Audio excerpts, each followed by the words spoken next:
En octobre dernier, lors du Salon du livre de Bonaventure, Boucard Diouf y a fait un arrêt pour y présenter son dernier livre, Apprendre sur le tas. Voici un résumé de l'entretien qu'il a donné lors de l'événement. Je vous dis juste que j'ai ça parce que j'ai ouvert la porte de la salle de spectacle à New Richmond, une porte en métal. Puis il y avait beaucoup de vent, ça fait que ça m'a frappé le doigt là. C'est pour ça que je teins ça, c'est pas ma paye que je garde dans ma main. Vulgarisateur émérite. Tu étais professeur à l'UQAM. Tu es probablement un des modèles d'intégration de quelqu'un qui n'est pas né au Québec, mais qui a grossi au Québec. Boucard, j'aimerais ça que tu nous dises qu'est-ce que ça représente pour toi de venir à la Gaspésie. Tu la connais bien, tu es même amoureux de la Gaspésie. C'est un territoire d'adoption pour moi, la Gaspésie, parce que moi je suis arrivé à Rimouski en 91, mais très vite j'ai déménagé à Gaspé. J'ai choisi de faire mon travail de laboratoire à Gaspé, au ministère de l'Agriculture. Et donc j'ai déménagé à Gaspé où j'ai été accueilli. C'était sur quoi spécifiquement? C'est sur les éperlans. Donc moi, la baie des Chaleurs ici, j'ai des noms, c'est des gens avec qui j'ai pêché l'éperlan avec Gérard Leclerc à Saint-Omer. Gérard qui n'est plus là, j'ai entendu dire qu'il est décédé. Oui. Il est décédé, hein? Voilà, avec M. Leclerc était le premier à m'initier à la pêche à l'éperlan. J'ai pêché aussi avec la famille Pigeot à Carleton le soir. J'ai pêché avec Norman, le musicien, l'oncle de Kevin Parent, Norman Parent, c'est ça, à Miguacha. Donc, à l'époque, c'est Marius Arsenault qui était le directeur du musée. Marius m'avait prêté le musée pour faire des études sur l'éperlan à l'époque. Donc, la Gaspésie, pour moi, c'est des gens, surtout. J'aime le territoire, j'aime les montagnes, j'aime l'eau, la côte nord comme la côte sud. Mais pour moi, la Gaspésie, c'est toujours des gens. Quand je pense ici, je localise des gens. C'est quand je passe à Bonaventure, je dis, bon, mais Bonaventure, pour moi, il y avait Guillaume Arsenault qui vivait en haut là-bas. Je suis allé chez lui avec ses enfants. Ensuite, je pense au gîte du Foin Fou, où je venais fêter quand j'étais étudiant. La rivière Bonaventure, le matin, très tôt. Quand je continue ici à Carleton, je dis, ah, mon amie Sophie Breton vient de là. Elle m'a amené très souvent, Sophie m'a amené au Maximum Blues à l'époque. Quand je continue, mon ami André Philippe est à Nouvelle, sur la 132. Donc c'est surtout ça. Et pour continuer, je fais le tour et à chaque endroit, j'ai des références, plus des individus, moi. Est-ce que ça a été difficile de t'habituer ici? Mais c'est une super bonne question, mon ami. Le plus dur, c'était l'hiver. Hein? L'hiver, parce que quand tu arrives ici en Afrique, on te dit tu vas vivre un choc culturel, mais c'est le choc thermique qui risque de te fesser. Alors, moi, l'hiver, ça a été très très dur au début, parce que je ne connaissais pas ça, je n'avais jamais vécu un hiver de ma vie. Puis, je ne savais pas patiner, je ne savais pas faire du ski, je suis arrivé ici, puis je ne comprenais absolument rien. Même aller faire l'épicerie, ça a pris des gens pour m'apprendre comment faire ça. Ça a l'air facile aujourd'hui, là. Mais moi, je n'étais jamais sorti du Sénégal. Et il y a un monsieur qui s'appelle Jean-Pierre Forger. Je reviens sur les noms, parce que moi, c'est les gens. Jean-Pierre Forger qui nous a dit, viens, on va vous montrer comment faire l'épicerie. Et là, il nous amène à l'épicerie, on pousse le panier, puis il dit, vous prenez ce que vous voulez. J'étais avec un ami à moi, Abdou. Et vous prenez, après ça, vous allez payer. Et là, j'ai dit à Jean-Pierre, je vais négocier le poulet. Il dit, non. On ne négocie pas le poulet ici, je te le dis, là. Tu prends le poulet et tu payes ce qui est écrit dessus. Et donc, tout était à apprendre. Hein. Immigrer, là, des fois, c'est comme vivre une deuxième naissance sans des parents pour t'accompagner. Imagine si on te prenait, là, à l'âge de 14, 15 ans ou 20 ans, et on t'amène au Cameroun, chez les Pygmées. Et on te dit, tiens, mon gars, c'est ton nom, c'est quoi encore? Colin, tu vas survivre chez les Pygmées ici. Tu connais absolument rien sur les Pygmées. Alors la seule façon de t'en sortir, là, c'est de t'ouvrir aux Pygmées, d'aller vers eux, de leur tendre la main, de les écouter. Et là, tu vas t'en sortir. Mais si tu arrives et tu dis, non, moi je suis très haute, là, je ne parlerai pas aux Pygmées, ça ne marchera pas. Hein? Alors c'est un peu ça. L'hiver a été très dur, mais c'est plus s'approprier la façon de vivre des gens ici aussi, ça a été un long apprentissage. Mais je pense que j'y suis arrivé. Sous ton travail d'humoriste, sous ton travail de chroniqueur, dans le fond, ça, c'est juste pour être subversif, parce que dans le fond, tu es un philosophe. Ben, je ne suis pas un philosophe, moi je suis un biologiste. Dans ma définition de moi, je suis un biologiste, j'aime raconter des histoires, ça c'est vrai. Ce que je voulais faire dans la science, c'est ce que je fais maintenant. Moi, ce qui m'intéressait, c'est de la vulgarisation. Prendre des sujets qu'on pense complexes et les amener de façon un peu plus limpide pour le commun des mortels, qui n'est pas un initié en sciences. Et c'est ça que je fais aujourd'hui. Quand je fais du spectacle d'humour, j'écris un spectacle d'humour qui est scientifique. Les gens viennent voir, ils savent que c'est ça. Et c'est ça qu'on aime. Oui, en tout cas, pas tout le monde, mais ceux qui viennent voir Boukhar, c'est ça qui les intéresse, je pense, beaucoup plus. C'est drôle, mais ils vont dire, ah, il va aller ailleurs. Et quand j'écris dans la presse aussi, j'aborde souvent l'actualité sous un angle différent. Est-ce que ton grand-père a vraiment dit tout ce que tu lui fais dire? Il a dit beaucoup de choses, mon grand-père. Mais là, je suis tanné de lui parce que quand j'écris un spectacle, j'essaie de le virer pour de vrai, là. J'écris le texte, puis il dit non, tu ne seras pas là-dedans, là. Mais il revient tout le temps, quand même. C'est pour ça qu'on dit chasser le naturiste et il revient au bungalow. Vous connaissez cette expression? Mais non, je l'ai embelli, mon grand-père, beaucoup. Mon grand-père est un archétype. J'ai condensé dans mon grand-père.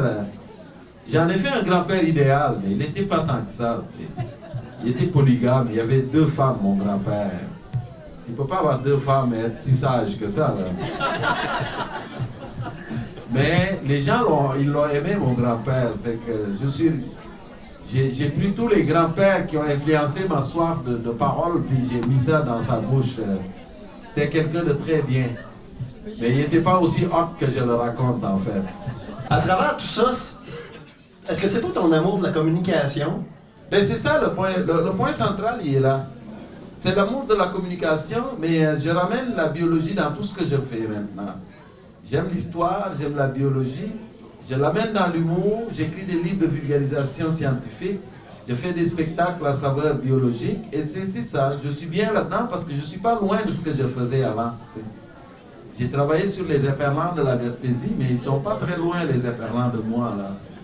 C'est que je prends juste les techniques, tout ce que j'ai appris, la démarche que j'ai empruntée pendant mon travail sur l'éperlan, je l'applique à d'autres choses. Et, je partage avec les gens ma vision des choses je pense que c'est ça. L'amour de la communication est au centre de tout ça. C'est vrai. Tu rencontres beaucoup de monde dans une année. Tout le temps.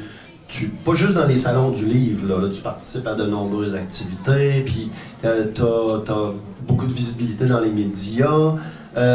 Ce que tu écris, je vais dire une opinion, nous appelle vers le haut.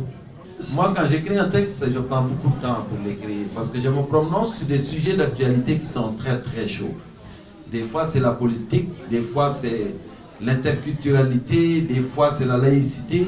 Puis tout ça, ce sont des sujets qui sont hautement explosifs. Alors, je pèse les mots. Chaque mot que je mets dans le texte, je le pèse. Ça me prend des fois 48 heures d'écrire un texte.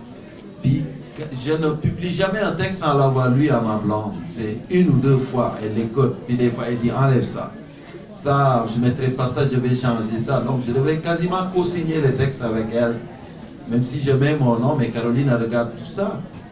Donc, tu sais, moi ça me fait plaisir. Qu'est-ce qui t'inspirait le plus quand t'avais, puis que tu peux transposer maintenant dans tes talents de communicateur? Qu'est-ce qui te branchait le plus là-dedans? C'est l'enseignement, c'est le spectacle. L'enseignement, c'est un spectacle. Tu sais, je veux dire, quand j'ai fait mes premiers textes dans les festivals d'humour, les humoristes me demandaient, mais où est-ce que tu as fait tes classes d'école? J'ai dit, non, je les ai faites dans les amphithéâtres. À enseigner des jeunes qui sont blasés, là, si tu réussis à garder le contact et à les garder actifs, 70 jeunes, donc tu sais que la moitié, la biochimie ne les intéresse pas, là. Faire un numéro d'humour de 7 minutes au Grand Théâtre, c'est de la petite bière. La question fleur bleue. Ah. Pourquoi les gens t'aiment tant? Je pense que je dois ça à ma mère. Honnêtement, la réponse vraie, je dois ça à ma mère. Moi j'ai été élevé par une maman qui une maman qui disait toujours, parce qu'elle disait dans sa langue, elle avait un proverbe, ma mère disait tout le temps, Nit Nitay Garabam. En langue Wolof, Nit Nitay Garabam, ça veut dire l'humain est le meilleur remède pour son prochain. Et ma mère, ça c'est son mantra de vie. Et elle le répète tout le temps, elle dit, où que tu sois, Boucar, tends la main et garde le sourire. Parce que bien avant les médicaments, l'humain est le meilleur remède pour son prochain. Elle répète ça à tout le monde. Alors moi je pense que c'est pas la tendresse que les gens ont pour moi, je le sens. Parce que je sillonne le Québec dans ces 4 coins de Chibougamau à Fermont à Matagami. Je le sens, mais je pense que c'est aussi... je pense que les gens se sentent proches de moi. Ils me sentent très proche d'eux, je pense, surtout. Parce que moi, le Québec, je l'ai aimé. Je suis arrivé ici, puis je l'ai aimé profondément. Puis, je n'ai pas lésiné sur le temps pour l'apprendre. Je l'ai appris, le Québec, profondément. Je l'ai voyagé, je l'ai visité, je l'ai écouté en chanson, je l'ai lu son histoire. Et aujourd'hui, je pense, après 27 ans, je considère que il y a des gens qui disent que la culture, c'est comme un iceberg. Quand tu arrives dans un nouvel environnement, ce que tu vois, c'est ce que les gens font. Mais il y a une partie cachée de l'iceberg qui est plus importante, et ce qu'ils pensent et ce qu'ils ressentent. Et moi, je pense qu'après 27 ans, je crois sincèrement être capable de sentir le vague à l'âme des gens ici. Je le sens.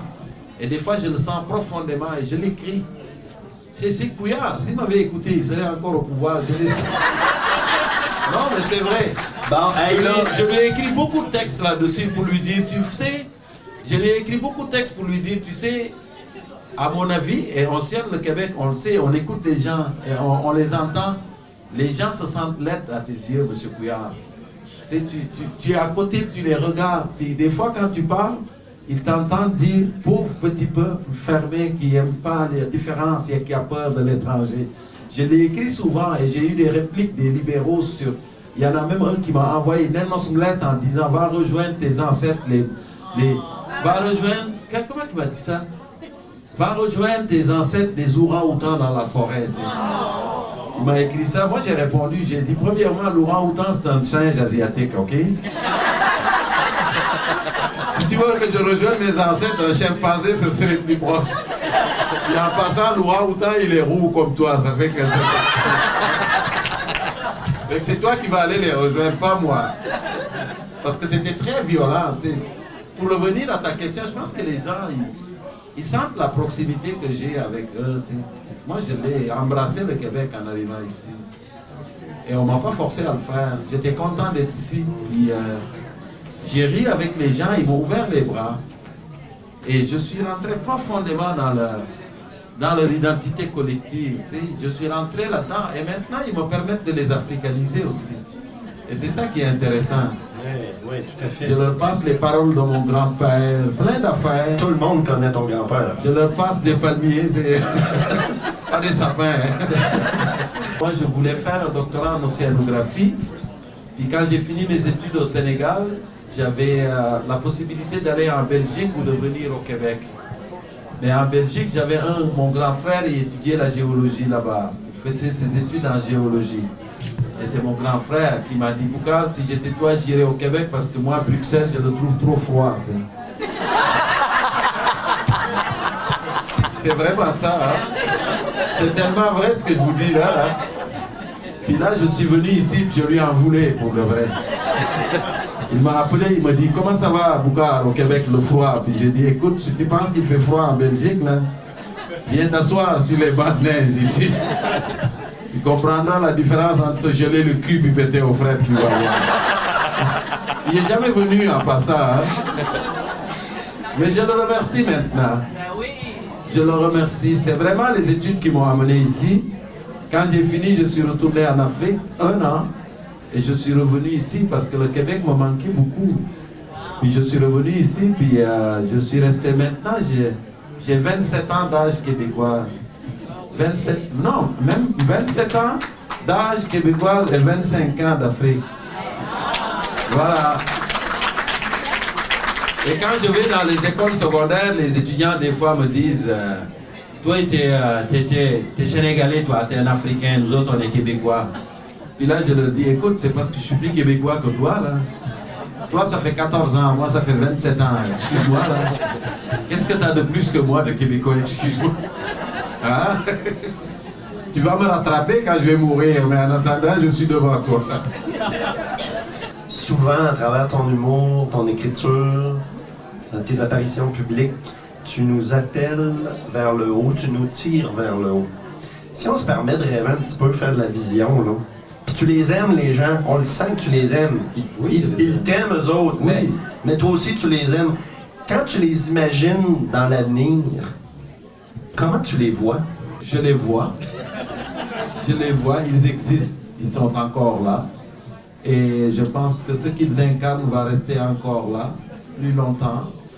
Je les imagine aussi acceptant à un moment donné que, contrairement aux grands travaux routiers, l'identité n'est pas coulée dans le béton aussi. Tu sais. Ça veut dire, je les vois, je vois mes enfants. Mes enfants, c'est des Gaspésiens. Tu sais, veux pas. Leur lien, c'est la Gaspésie. Leurs grands-parents, ils viennent de Capcha, de Capucin. Puis c'est un endroit qui est important pour eux. Quand l'été arrive, ils ont envie de partir tout de suite. Tu sais.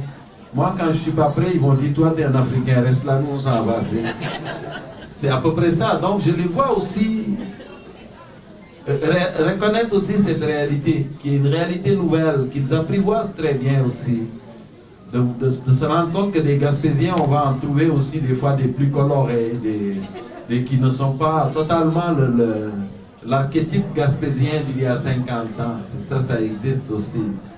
Alors, mais moi, je les imagine encore plus vivants et plus actifs dans un futur lointain, je pense. Un grand merci, Boucard. Merci à vous. Merci. Et bon séjour chez toi. Merci, ça fait plaisir.